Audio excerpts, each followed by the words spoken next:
Hoje a gente vai dar sequência nos nossos vídeos falando sobre cultivo do Phalaenopsis. O objetivo desse vídeo é passar algumas informações para vocês falando sobre cultivo dessas plantas e principalmente como evitar que os problemas mais comuns do Phalaenopsis, que são as doenças causadas por bactéria, venham a prejudicar as plantas de vocês. Um Phalaenopsis bonito desse jeito, bem cultivado, folha muito saudável, a planta muito saudável, bem florida, ela fica em flor durante muito tempo, meses e meses a fio em flor. E realmente é uma pena você ver uma planta desse padrão se transformar, por algum problema de doença, numa coisa desse tipo aqui, né? A planta morreu e não há o que fazer nesse caso. Então a gente procura evitar isso aplicando algumas técnicas de manejo, principalmente no controle da água, que é o vetor de entrada de doença, para não precisar utilizar produtos químicos especializados para isso. Caiu. No caso dos profissionais, caiu também. No caso dos profissionais, os orquidários profissionais de grande porte, que produzem Phalaenopsis aos milhares, eles aplicam duas técnicas para evitar o problema de bacteriose em Phalaenopsis, que é a doença mais letal para os Phalaenopsis. O primeiro deles é por eliminação. Qualquer planta que apareça com sintoma de bactéria dentro de um orquidário comercial de produção de Phalaenopsis é sumariamente eliminado. Tira-se a planta, essa planta é incinerada, às vezes até com vaso e tudo. Não se reaproveita vaso, a planta vai realmente para o lixo, ela é descartada imediatamente. E a segunda alternativa que também é aplicada é o uso de defensivos. Nós não podemos aqui receitar defensivos para os amadores, pessoas que têm orquídea em casa, pela questão da segurança, da saúde, de uma série de coisas. Mas a gente vai falar dos três defensivos que são muito usados em combinação pelos profissionais. Não estou receitando isso para vocês, estou apenas mencionando que eles existem. Normalmente se usa um composto de cobre, aqui no caso é o hidróxido de cobre, tem várias marcas que produzem isso. O cobre é um fungicida e um bactericida protetor eficaz contra a maioria das doenças, tanto de Phalaenopsis como de outros gêneros. Tá? O grande problema do cobre não é no Phalaenopsis, é para quem tem um orquidário misto, um orquidário de amador, com outras espécies de orquídeas. O cobre é extremamente tóxico para alguns gêneros de orquídea, como Bulbophyllum, Dendrobium. Então, se pulverizar cobre onde tiver Dendrobium no ambiente, o Dendrobium morre.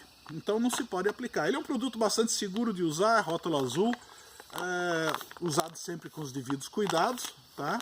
E no caso ele controla razoavelmente bem a incidência de bactéria. O outro produto que é usado em combinação com ele é um carbamato chamado Mancozeb, à base de zinco e de enxofre, e controla também fungos, controla um pouco de ácaro e controla a bactéria até certa medida, tá? Ele já dá para ver aqui, ó, rótulo vermelho, né? Então, quando a gente fala de rótulo vermelho e com essa caveira, principalmente com essa caveirinha no meio, isso significa que é um produto que traz risco à saúde humana.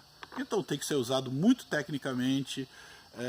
Nenhum desses produtos tem indicação do fabricante para uso em orquídeas, o que não quer dizer que não possam ser usados. São usados, mas usados sob o risco de cada produtor que vai usar esse material. Então, eu não recomendo que uma pessoa que tem um orquidário amador utilize esses produtos, né? O terceiro é um bactericida específico para a bactéria, que é a Casugamicina, tem várias marcas, no caso aqui é o Casumin. Ele funciona para controle de bactéria, é um bactericida sistêmico, quer dizer, a planta absorve ele passa a circular na seiva da planta e ele controla a bacteriose.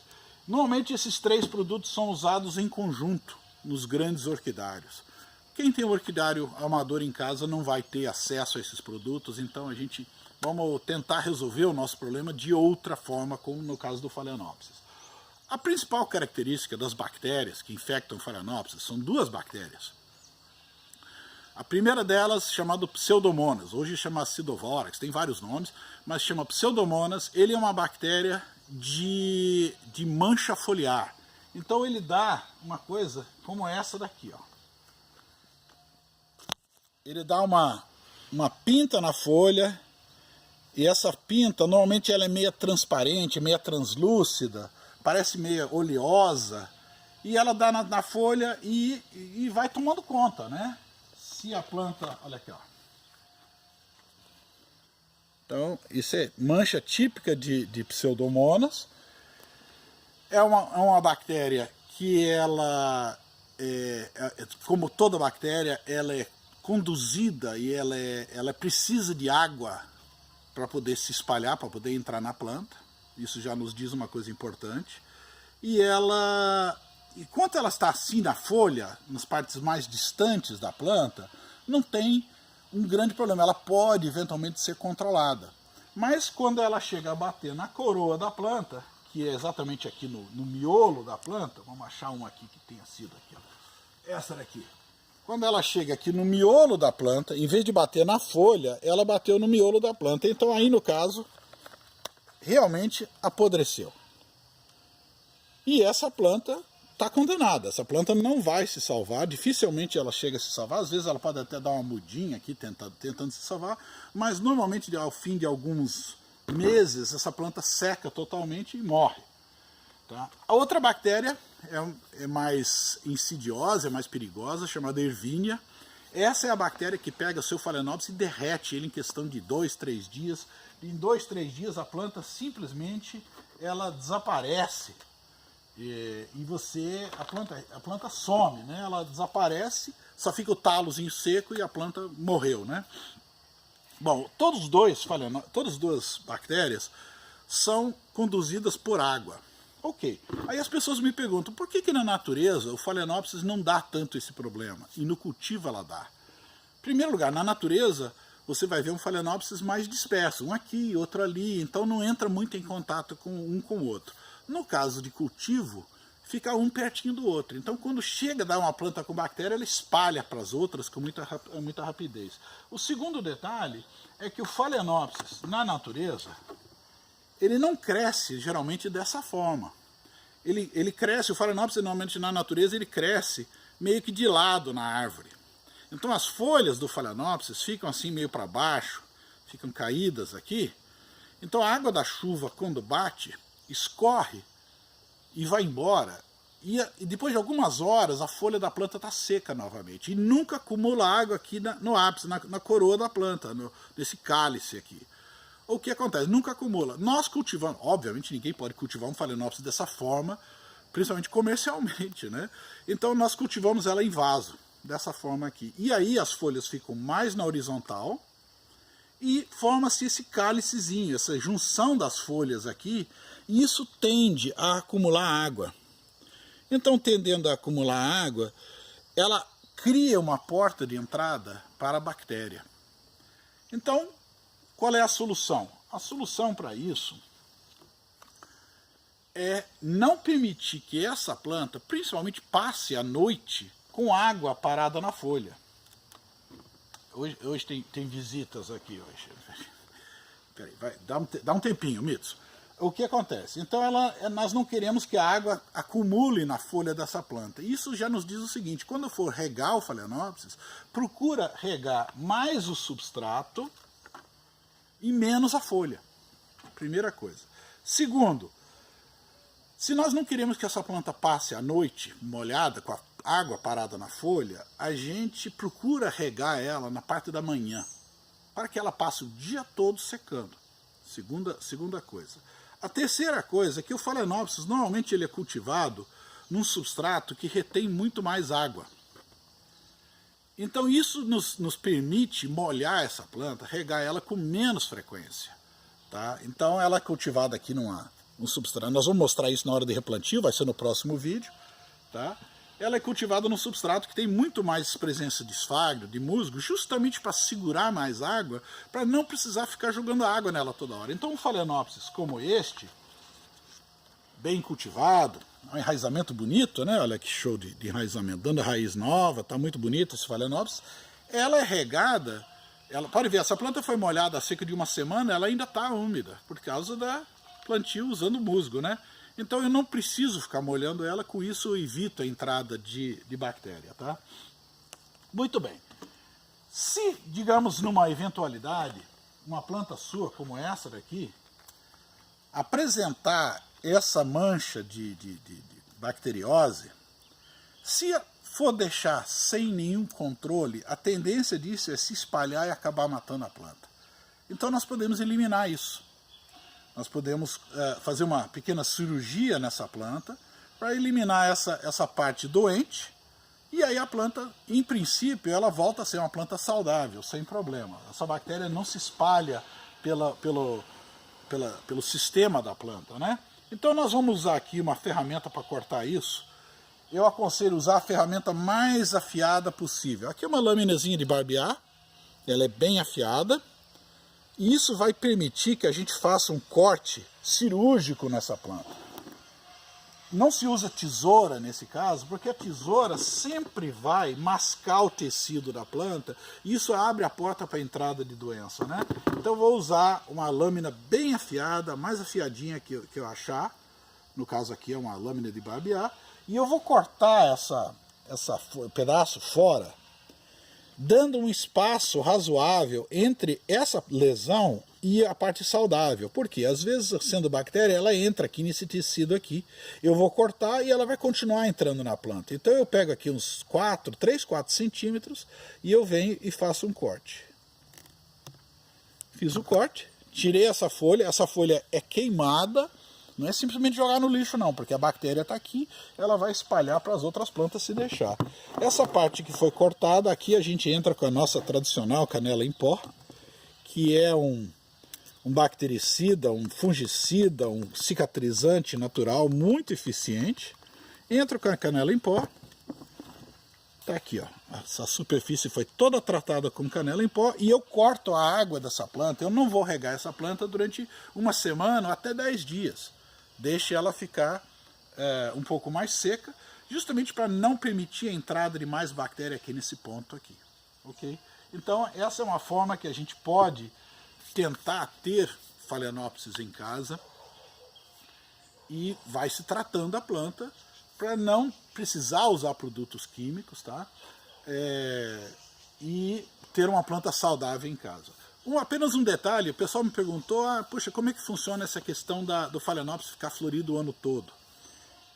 O Phalaenopsis é conhecido por ser uma planta cuja floração dura muito tempo, dura meses, ok? Mas eventualmente essa floração vai acabando, né? Eu vou pegar uma aqui que a floração dela está no final, vamos achar uma aqui, olha aqui, essa daqui está no final, né? E a planta é tão florífera que ela já está terminando essa floração e já está vindo outra haste aqui, né? Quer dizer, a força dessa planta, a planta está muito saudável, muito grande, tá? Então ela tem tanta energia que ela produziu a segunda haste. Mas nem sempre isso acontece. Então eu posso eventualmente pegar um Phalaenopsis cuja floração está terminando, que é o caso dessa daqui, por exemplo, a floração está nas últimas 3 florzinhas, a floração está acabando, e eu posso induzir essa planta a florir novamente a partir da mesma haste. Para isso, é muito fácil a técnica, mas eu preciso prestar atenção numa coisa. A planta, toda a floração é estressante para a planta, ela demanda energia da planta. Então eu só vou fazer isso com uma planta que está saudável, que está bonita, que está forte, que está bem enraizada, tá? Uma planta que está muito vigorosa. Uma planta que está um pouco mais fraca, como por exemplo, vamos achar um aqui que esteja um pouco mais fraquinho, como por exemplo essa daqui, é um Phalaenopsis de primeira floração, num vaso ainda pequeno, a haste não foi muito grande. Então esta planta, eu não vou adotar essa técnica com ela. Essa planta aqui, na hora que a floração estiver acabando, eu vou pegar simplesmente a tesoura Vou cortar ela embaixo, do jeito que eu cortei aqui. Vou tirar fora. Essa aqui a floração ainda ia durar uns dias, mas eu posso colocar isso num vaso com água e ela ainda aguenta, tá? Então aqui eu tenho o Phalaenopsis com a haste cortada. Ela vai crescer, ela vai se desenvolver. E no ano seguinte, ela virá com uma floração maior do que essa que eu tirei, tá? Então, ela vem com uma floração muito boa. No ano seguinte, eu permito que essa planta tenha energia para isso. No caso de uma planta que já está bem vigorosa, uma planta bem viçosa, eu posso, nesse caso, eu posso adotar essa técnica de se cortar a haste numa certa altura, e isso vai provocar o surgimento de uma haste suplementar, de uma outra haste, que vai ficar florida mais um tempo. O que acontece? As pessoas fazem isso, primeiro, para ter a Phalaenopsis florida durante mais tempo, e segundo, para às vezes atrasar a floração do Phalaenopsis para pegar certas épocas do ano, né? A floração principal do Phalaenopsis é no começo do segundo semestre. Fazendo-se isso, a gente consegue ter a floração de Phalaenopsis indo até o Natal, tá? Então, o que acontece? Eu tenho as flores que estão aqui. Aqui teve flor, aqui teve flor, aqui teve flor, foi caindo, né? Aqui já tem um ponto aqui onde não teve flor. Tem uma gemazinha aqui, né? E não teve flor. Então o que eu faço? Eu pego a minha tesoura, minha gilete, uma faca bem afiada, e eu corto entre esta e esta. Corto aqui. Cortei. Tiro isso aqui fora, deixo o arame de sustentação, que eu vou precisar dele, e essa planta volta para a bancada, desse jeito. Dessa gemazinha aqui, com 99% de probabilidade, vai surgir uma nova haste que vai fazer isto. Vamos achar um aqui que deu algo parecido com isso. Essa daqui, ó. Então essa daqui foi cortada a haste aqui, e ela já está produzindo uma haste secundária. Né? Já está dando a segunda haste, a hastezinha secundária, e vai voltar a florir. Agora lembre sempre que esse é um procedimento que ele demanda energia da planta. Então essa segunda floração aqui nunca será tão vigorosa quanto a primeira. Primeira coisa. Segundo, eu não posso ficar repetindo esse procedimento. Por mais vigoroso que o Phalaenopsis seja, eu faço isso uma vez só. Se começar a fazer isso demais, essa planta vai ficar florida quase que permanentemente, mas ela vai drenar a energia da planta e a planta acaba morrendo, tá? Então, faz-se uma vez e você passa a ter um Phalaenopsis florido durante meses e meses a fio. É uma planta muito grata, muito gratificante em relação a isso, porque a floração dela realmente dura muito tempo e tem essa habilidade de a gente conseguir fazer ela florir mais de uma vez. Ok? No próximo vídeo, a gente vai gravar daqui a pouquinho, nós vamos mostrar como é que a gente replanta isso. Tá? O plantio do Phalaenopsis é um pouco diferente das catleias. Nós vamos mostrar. Ok, fica aí com a gente.